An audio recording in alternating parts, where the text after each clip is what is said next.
gihangyo ang tanan no sa pagpanglingkod alang sa hamubo nga pagpaambit sa pulong no nining kabuntagon base sa atong ebanghelyo. Nakita nato no nga pipila ka mga ebanghelyo sa kapitulo 13 kan sa bersikulo 1 ngadto sa padulong kagahapon no nga ang atong Ginoong Kristo gisambingay siya labi sa ebanghelyo kagahapon nga usa ka baling nga ang usa ka baling kuno gitaktak sa dagat tapos nakakuha siya sa isda hagpaton sa managat ang maayong isda ug ilang isda katong isa ka bahin nga ang na, ang atong Ginoong Kristo naglain siya sa bagong bag-o og daan nga diya sa atong daang pagkatao ato nang gihukas ato nang gisulob ang atong bagong pagkatao no. Ang karon nasan nga ebanghelyo mao nasad nga atong diya sa bersikulo 53 no atong balikon pagbasa no nga nag-ingon nga sa nakahumana si Jesus pagsugilon sa maong mosambingay mibiya siya ni atong dapitan no. Atong makita mga igsuon nga ang atong ebanghelyo nagtudlo sa ilang sinaguga ug natingala ang nakudungog kaniya.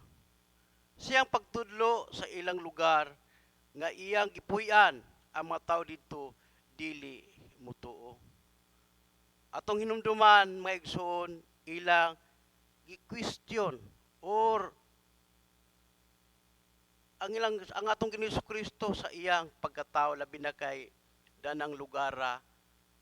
diha man siya sa iyang diha siya nagdako gikan sa iyang pagkabata pa hangtod nagdako niya ila ginakita ng iyang personality sa iyang iyang pagkatao niya labi na gyud sa iyang pamilya na nga sa katao nga pobre labi na gyud ang usa labi na gyud na nga labi na gyud sa pagtudlo sa iyang lugar nga nakita nila nga kaning tawhana nagtudlo nagkuan ni nag-share siya sa pulong sa Ginoo nga mas kuan pa man ko naning tawhana talented pa kuning tawhana kaning tawhana unsa man nahumandan ni labi na gyud ang educational background una mao magid na karon bisag karon dili gyapon na layo mga igsoon na nga tan-awon labi na gyud sa atong palibot no nga ang imong gisira nimo sa pulong sa Ginoo mas dako pa og nahuman nimo yang na accomplish sa iyang kinabuhi nga ikaw usar ka imong nahuman nimo dili pa gyud ingon nga importante lang gasir-sir ka wa ka kahuman og kuan imong education background nimo mura ni imo nahuman una nga dili gid nila madawat labi na gyud sa tawhanon nga ilang panghuna-una munang giingon diya sa unang Pedro 1 nga 1:25 nga naaniya kita niining kalibutan nga nagpuyo ni kalibutan pero ipakatawa man kita diya sa iyang pulong no nga miingon dayon sila nga kaila ko daning tawhana mo na ni reaksyon nila dayon nga kaning tawhana ni kaila ko ang ikaduha mingon din sila nga usar ka karpentero anak ra ni siya karpentero tawhana panday siyusi ang iyang kuan nga dali nila dayon makuha nila nga labi na kay dili ka nga ilado nga mga tao ang pamilya ni Ginoong Kristo sa unang panahon dili ilado nga mga pamilya iyang amahan panday ra ang sa karon ang mga panday karon pinakaubos na kay nga panday dili yung adak sa abogado engineer kung kani si Ginoong Kristo anak pa ni sa engineer ug abogado kani mga dagkong kuan career na nga ilang na accomplish nila kani mga tao na sureball nga wala gyud mga pagsaway gid ni na mga pagsaway normal gyud ang tao pero dili grabe kuno nga apil pa ilang inahan ningo magyud si Maria ang ilang inahan nakaila sila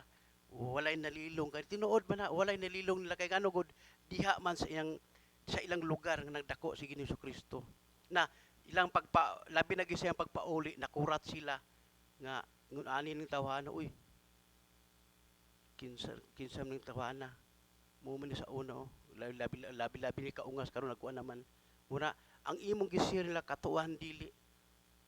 muna karon panahon na mausab kita diha sa itong mga lugar no pero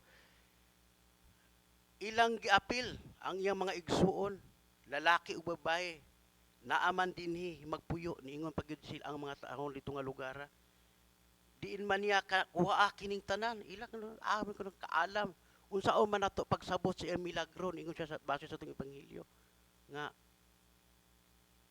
mayok og sa tawo tinawanon pa mayok mo kung wala man ni kuan wala man ning tawahanay kuan insaktong nahibaluan mausab kita dili talayo sa kinabuhi sa Ginoong Hesukristo daghan usab mo question na to mo batikos na to labi na diha sa atong naimutangan nga dapit mga igsuon dili gid nila makuan di gid nila nga madawat ditso no sa unsaon pa nimo nag kuanda bat sa pulong sa Ginoo basta wala gi mahimo ang Ginoo no kay ngano gud ang ilamang imong personality man lang tan-aw nila nimo sa kung saon nimo niya ko na dasigo nimo sila nga makita nila imong personalidad gali nga kuan nga ani tawhan nga ni imong labi na imong kahuyangon wang gid na pero atong hinumduman nga ang atong party aton lang gibuhat no na sa katapusan manghinaot ako ni ining kabuntagon atong buhaton ang atong party no atong gibuhat kay mo man ang taha sa Dios kanato no wala man siya mingon nga dili mo kanang kuan kanang dili nyo maawat ang akong anak nga unsa ang nagian sa akong anak sa iyang pagsangyaw niya mausa dinyo pero buhata ang inyong party kaya ako po'y magbuhat sa akong party atong hinumduman mga igsoon gisalikway ang Ginoong Hesukristo tungod sa maayong buhat nga gisugo sa iyang amahan muna atong hinumduman nga ang pagbuhat ng niya mo iyang gikinahanglan nga ang kalipay sa iyang amahan nga ato sa langit nga iyang gibuhat kini sa mga tao nga igo ra siya kuan pero ang Dios mo'y magbuhat ng mga tawana human ni ana ang Dios pod mubuhat sa iyang party mingon dayon ang matao mingon dayon labi na bako na insakto ba to ang iyang tinuod ba kato gisulti ni deacon or ni father no nakaila balikon ako mingon nila nga anak man na siya mo niyang amahan ana mingon na sila mo question nila diin man kuha niya kining tanan mo na yung pangutanan sa mga tao na nining kabuntagon nga diin man kuhaan niya kining tanan mausab ka na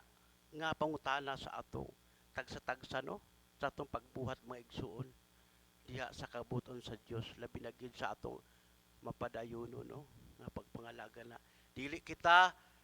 maluya no ang atong pangayoon nato ang diha sa matag adlaw ang kusog